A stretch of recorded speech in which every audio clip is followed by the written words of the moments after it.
પ્રશાસન કામે લાગ્યું છે, તંત્ર પણ પૂરેપૂરી મદદ કરી રહ્યું છે।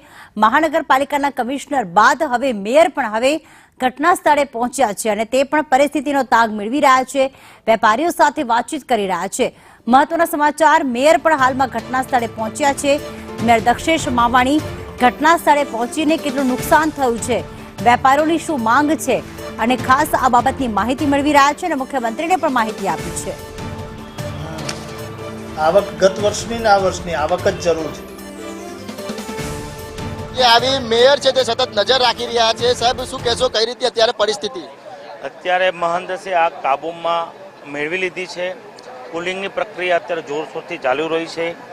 ગઈ રાતથી જ અમારા કોર્પોરેટ પાણી સમિતિના ચેરમેન ડેપ્યુટી મેયરશ્રી સતત આખી રાત ઘટના સ્થળ પર જ અમે હતા અને સવારે કમિશનરશ્રી, કલેક્ટરશ્રી, પોલીસ કમિશનરશ્રી પણ સવારે વિઝિટ કરી હતી। એટલે હવે જલ્દમાં જલ્દ કુલિંગની પ્રક્રિયા આજના દિવસમાં ફૂલ જોશથી ચાલશે। સાહેબ, 2 દિવસમાં કેટલું પાણી વપરાયું, કેટલા ફાયર વિભાગના અધિકારીઓ કામે લાગ્યા હતા? પોણી 200 થી 200 જેટલા ફાયર જવાનો ઉપસ્થિત હતા। 50 જેટલી ફાયરની ગાડી પણ ઉપસ્થિત હતી।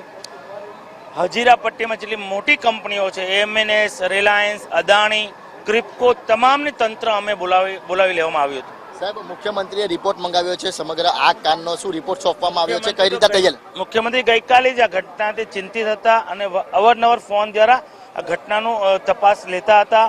અમારા CR પાટીલ સાહેબ અને રાજ્યના ગૃહમંત્રી પણ આખી રાત કલાક 2 કલાકે ફોન કરતા હતા કે ક્યાં પહોંચ્યું છે, કઈ અમે વધારે શું તંત્રની હેલ્પ કરી શકે તે માટે સતત ચિંતા વ્યક્ત કરતા હતા। સાહેબ, વેપારીઓને કરોડો રૂપિયા નુકસાન થયું છે, વેપારીઓ સરકાર પાસે આર્થિક પેકેજની માંગ કરી રહ્યા છે, તો કઈ રીતના મદદ કરવામાં આવશે એમને?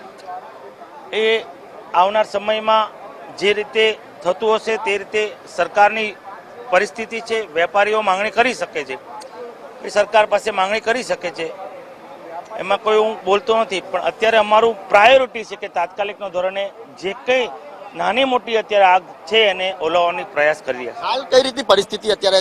હાલમાં મહંદસે આગ અત્યારે કાબૂમાં છે। ઘણી જગ્યાએ અત્યારે નાના મોટા અત્યારે પેટ્રોલિયમ વસ્તુ છે બંધ રહીને પાછી સળગિયા કરે છે, એટલે એની પર અત્યારે વોચ રાખીને ફાયરના જવાનો તાત્કાલિકના ધોરણે આગ કઈ રીતે ઓલવવામાં આવે તેની સતત પ્રયત્ન કરી રહ્યા છે। છેલ્લો સવાલ, મેયર સાહેબ, ગેરકાયદેસર ડોમ ટાણી દેવામાં આવ્યો છે એટલે ફાયરને તકલીફો વધારે પડી છે।